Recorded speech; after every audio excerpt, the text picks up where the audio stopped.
Welcome to Sober.Coffee, a weekly coffee chat sharing experience, strength, and hope for anyone on the sober road to recovery. You can download Sober.Coffee weekly on all podcast platforms and check us out on Instagram at Sober.Coffee Podcast and on Twitter at Sober.Coffee Pod. To learn more about us and to help support these sessions, visit online at Sober.Coffee. Here are your hosts, two guys on their own path of recovery, Mike and Glenn. Let's join them at the coffee shop. Ring-a-ling, hear them ring. Oh, please don't sing. Soon it will be Christmas Day. Let's just say ho, ho, ho. Ho, ho, ho.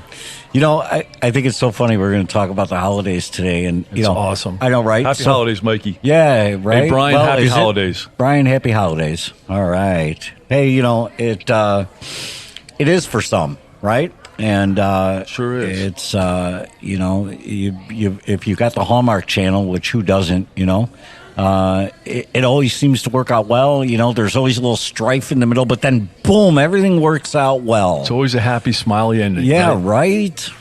That's not so much reality though, right? It could be a challenging time of year. Yeah, totally. And you know, the church I go to, I really like it because it's just real. You know, it's real life. It's not just, you know, getting up there and just preaching about, you know, everything's perfect, because everything's not perfect. And I love when our pastor gets up there and he says, you know, for some, the holidays are awesome. Mm-hmm. For some, the holidays are magical. Mm-hmm. And for some, you know, holidays can be very painful, mm-hmm. either painful memories mm-hmm. or they're right in the middle of going through pain right now. And just before we, you know, jumped down in the coffee shop, we were chatting with our barista, Brian. Barista Brian. You know, just about some of the pain, you know, and he was sharing some of his comments. And Brian, I don't know if you want to jump in and Yeah, I was going to say, you know, from my experiences, not as an alcoholic, but my dad was an alcoholic. He was a Vietnam vet, and he just had his demons. And he was never abusive towards me. Like, all of his problems were kind of his own, you know. internal. Yeah, but Christmas was always a big deal for him. He loved Christmas when he was a kid, and he kind of transferred that over to me. So it's, you know, the day after Thanksgiving every year, we go cut down a tree, and, you know, he did stuff, you know, to make Santa really real to me when I was little, you know, like gifts appearing out of nowhere, knocks on the door, look, there's presents on the back porch and everything. Wow. And, you know, he ended up passing away when I was in high school. I was 16 or 17. And so the holidays are just, you know, I wouldn't say they're rough for me, but it is when I think about them the most. It's you start to seeing this day, you know, sure. 20 years later, it's, you know, it still comes up. It makes me a little sad sometimes. Yeah, no, I get it. You know, the trees, the tree stands go up and the lights start going on and everybody starts smiling and inside it's a conflict. Yeah, it's okay not to smile. Yeah, that's right. I mean, it really is. It's okay to be real, and you know, it's okay not to fake it. You know, right? Like my mom used to say, Glenn, put your personality on it. Yeah, you know, right. Even when I didn't feel like it, right? So we certainly recognize the holidays, you know, are certainly magical for some, and certainly, you know, painful and for others, and sometimes you're, you know, kind of right in the middle. Right. You know? Right. So how do we handle them, though? I mean, especially as alcoholics, you know, one of the things as Brian was talking that really jumped out at me was, you know, what impact did I have on my kids through my addictive years? What impact did I have on my kids in the holidays? You know, I wanted the same thing that Brian's dad wanted, which was to make the event and the holiday season this magical time, right? But how much of my abuse did I fumble the ball of delivering that magic into their hands and heads? Yeah, so probably for our little holiday session today, you know, I mean, I don't want to go back to the past. I've already made good with the past, you know, and I live differently today. So I'm benefiting from living differently. But what I thought we'd do, if you're cool with it, is we've had some of our listeners reach out, because this is the holidays are I don't want to say stressful time, but they're a different time, right? You know, especially folks, and we deal with a lot of newcomers, folks that are newer in sobriety, right? For them, you know, holiday parties. What do? I'm sober. I used to drink. I got drunk at the last years and had to be carried out, right? So there's a lot of stuff going on. In the holidays, you know, we've talked about triggers and traps and all that. And you know, folks relapse during the holidays probably at a greater rate, and I'm making that up, but in my perception, it's probably at a greater rate than they do throughout the year for various reasons. Part of the reason I say that is because of my own experience. I went to parties, I went to functions, I didn't know how or what to do, so I always landed up relapsing for whatever reason. I tried playing the game, I landed up relapsing. So I thought we'd do today is we gathered some questions, like the most popular questions we hear at this time of year. A lot of them are focused around, holiday or family parties, right? How do we do it sober, right? What are some tips? Great. Okay. Awesome. So the, again, going back to my experience, I went to a lot of parties and functions, and I tried to be one of them. Is that what you refer to as playing the game? Yeah. Okay. I was playing the game. I would go in ahead of time, and I would talk to the waitress, right? And I say, look, I'm not drinking. Can you bring me non-alcoholic beer in a glass, pour it so people don't see it's non-alcoholic, and then when you come around the table, don't ask me what I want, right? Just know that I want another non-alcoholic beer, right? I'd set it up all in advance, and I was so good at that until the waitress, the first one was perfect, right? And the second one, the waitress came around, she goes, and sir, you want the non-alcoholic beer, right? Oh. So here I am, busted, right? Oh, yeah. She outed you. Oh, man, I'm flushed out. So guess what happened? I relapsed that night. Oh. And there were so many times where I was like, hey, just make me a cranberry juice with because that was my favorite, with a lime, right? And a stirrer, and I'll pretend like, and I landed up relapsing again. So that's playing the game. Yeah. So for me, the key to the holidays is the key to everything I do in life. And that's to remind myself of January 6th, 24-hour day book reading. Okay. Nothing is more important in my life than staying sober today. No family member, no holiday party, no work party is more important than my staying sober. And it took me a while to figure that out. It took me a lot of relapses to figure that out. Doesn't go and work in the program 23 hours a day, that hour you're at the party, right? If you've been thinking that way for the 23 hours previous to coming to the party, don't you got a pretty good shot? Well, I'll tell you what. So using that as a benchmark, right? There were many parties, that I would do, and so when a party hits my calendar, right? Hey, Glenn, we're having a work party. It's a holiday work party. It's on December 10th, right? The very first thing I do now is I set a plan for that party, right? I create a plan, and I work it through not just myself because, a lot of times it's hard for me to solve a problem with the same brain that created it, right? So I bring my sponsor in, right? So I bring my sponsor in, and I'm like, dude, this is what's going on. I got a work party on December 10th. Here's who's going to be there. Here's the expectation. Here's what's happened the prior 4 parties. Here's what's going on. Here's where it's at. Here's what's going to involve, right? So we get all that information and data out there, right? What would the environment be like? So the very first thing that we ask ourselves, and we work on this together, is, do I have to go? Right. I think Karen said that. Karen said that when she visited us for coffee. She said, do I have a purpose for being at this place? Right. And it's not do I have to go, but should I go? So for so many years, my ego in my mind is like, oh my gosh, if I don't go, they're all going to know. They're all going to know, hey, Glenn's not going for a reason. Glenn's an alcoholic. That's right. Glenn can't handle it, blah, blah. Or, that party will not be great without me. That's ego, man. That's right? ego. Right? So we start to say, hey, should I go or do I have to go? Right? There are some things where you have to go. But again, going back to that January 6th, early in sobriety, I said no to a lot of things. People still liked me. Now, a lot of things I said no to, people knew I was drinking, right? And I was trying not to drink, that I was sober. And I don't think you have to flush everything through. But there were a lot of decisions. I'm not going to that party.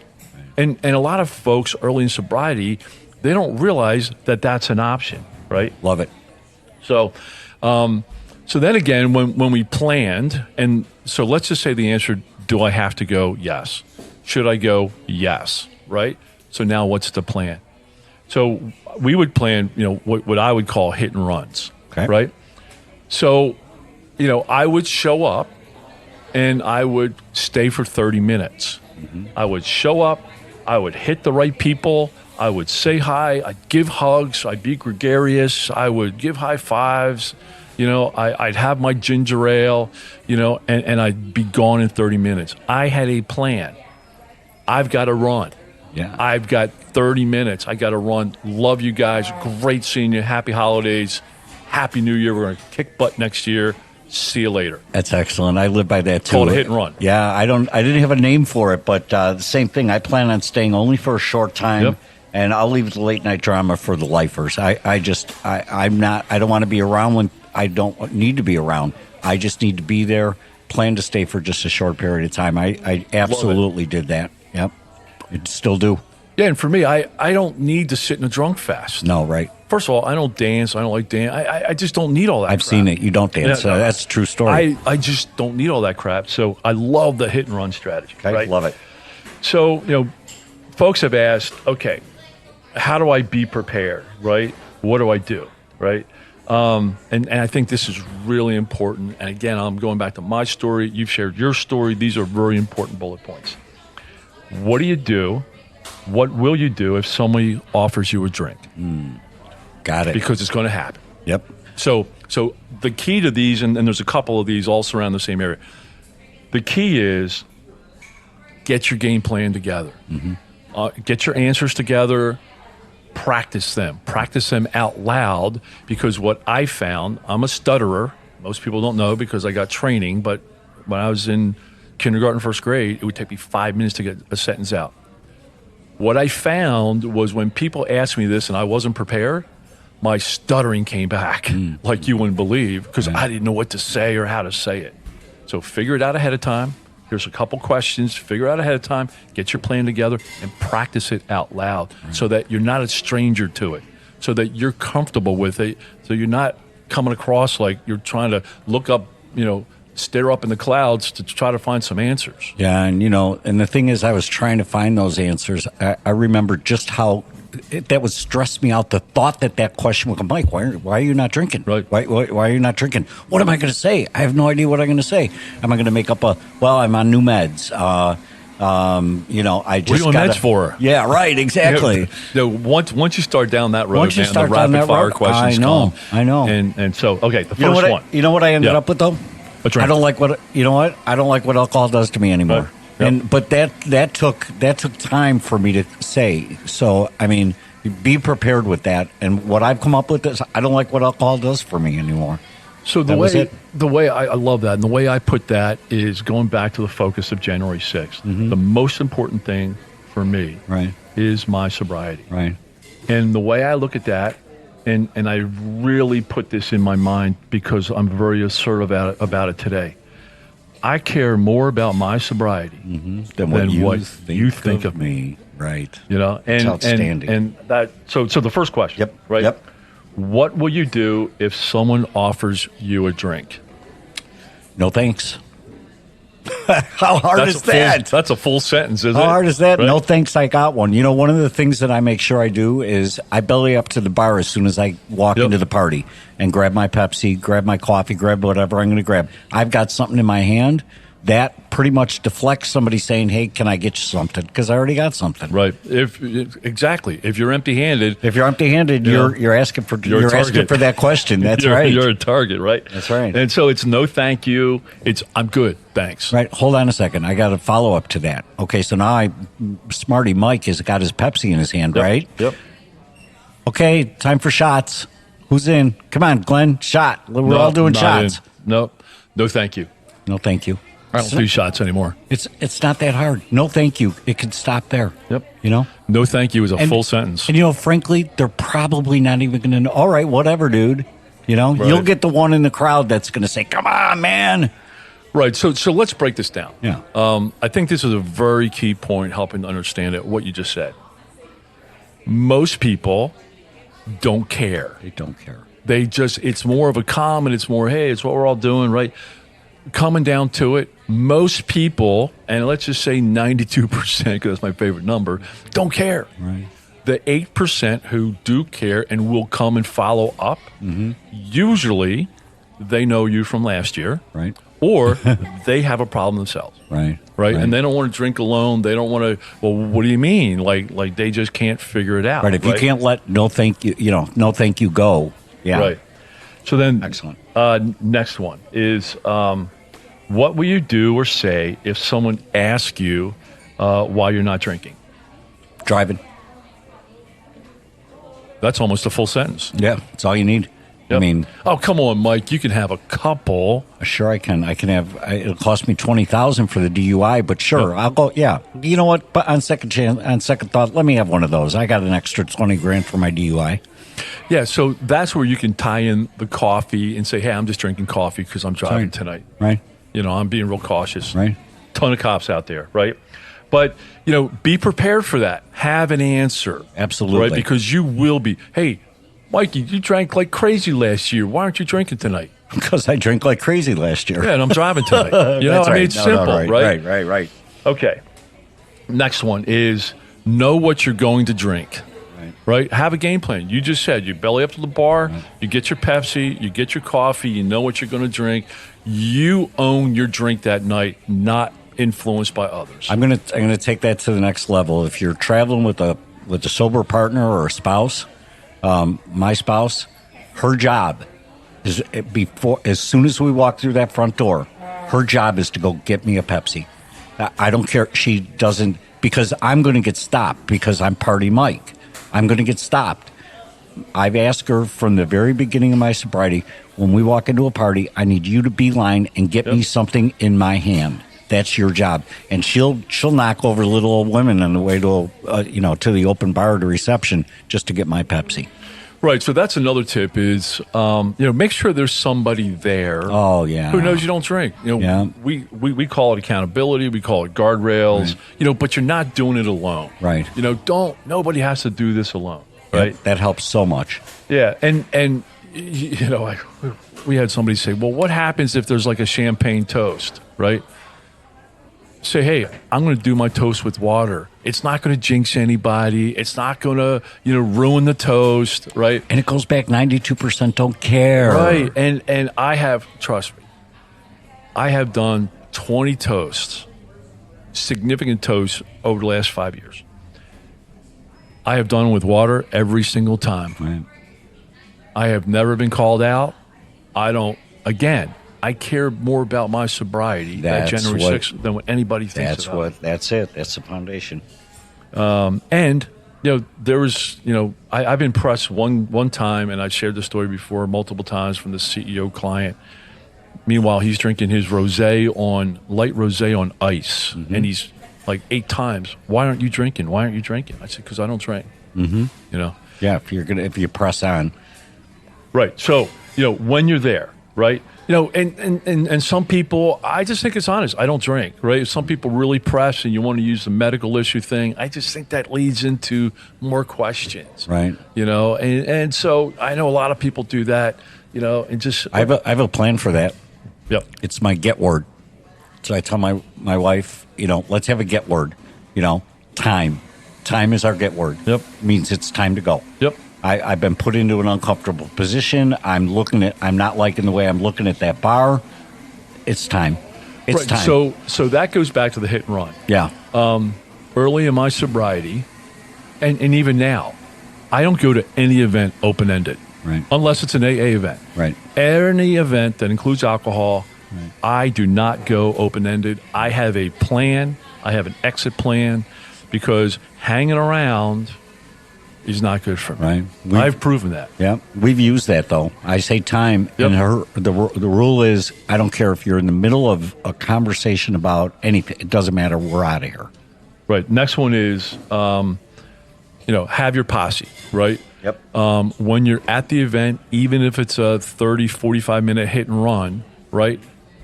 Text your sponsor. Dude, going in now. Mm-hmm. Dude, 20 minutes in, all okay. 40 minutes in, all okay. saying my goodbyes, getting ready to leave. Mm-hmm. So my sponsor knows when I'm going to that event. Mm-hmm. He is on task. Mm-hmm. If for some reason he can't be on task, I have others teed up, right? And I make it part of my plan. And guess what? It's socially acceptable to be texting in the middle of a party. Totally, Trust me. totally Trust me. So I hope these helped. I hope so too. The last one is I have two more. So the last one is and I've seen this, so you got to bring it up, right? Is don't flush your ninth step at these holiday parties, right? So there's an example out there. A guy last year, puked on Aunt Edna, right? And everybody's looking at him because you were a total ass the last 4 family holiday parties, and here you have to go. If you decide to go, you don't have to go, But if you decide to go, you don't have to have a big crusade about, I'm sober and I just don't drink, But I see a lot of people, they feel bad about they're on step 3, right? Mm-hmm. But they feel bad about what they did last year. And now they're in a situation and everybody's looking at them and they're like, there's that thing out there called, what's it called? The ninth step. Make my amends. Yeah, this is a great opportunity. I only see Aunt Edna once a year. That's a great opportunity. I'm going to go over, right? And they go sit down. They try to make their amends to Aunt Edna. They have no idea what they're doing. They have no idea how to approach it. Their sponsor has no clue. They have no preparation, and they spew on Aunt Edna their ninth step, and Aunt Edna, doesn't accept it. Right? She's like, screw you. You really hurt my feelings last year. I don't ever want to talk to you again.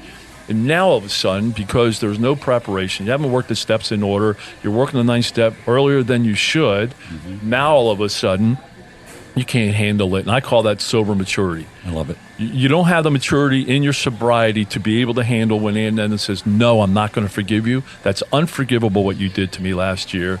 Get out of my face. Right. Because now all of a sudden, I can't handle it. I'm sideways. I'm in a drinking environment. And it just puts you in a tough spot, right? So work the ninth step when you're supposed to work the ninth step. If you puked on Aunt Edna last year, all you can say is, Aunt Edna, I'm sorry. You don't have to say anything. If you just act rightly this Christmas, that's going to go a long way for Aunt Edna. It'll be different. Yep. And lastly is, don't judge others. Right. If other people in the room, yes, life is better. You don't need to be a champion for sobriety and start correcting everybody and preaching to everybody. I've seen that happen. And it just doesn't work. You don't have to preach. You don't have to judge others because they're drinking. We just don't drink anymore. Mm-hmm. Mm-hmm. So I hope that helps. Well, there's some good input. One last I appreciate the listeners. Have fun. Oh, dude, totally. Just have fun. Have fun being sober. Have fun just engaging with people, communicating. Just have fun. It's amazing the fun you can have sober. It just really is. And, you don't have to drink to have fun anymore. Life is just fun. Life is better. So, hey, really appreciate the listeners that shout out. And best of holidays to everybody. Happy holidays.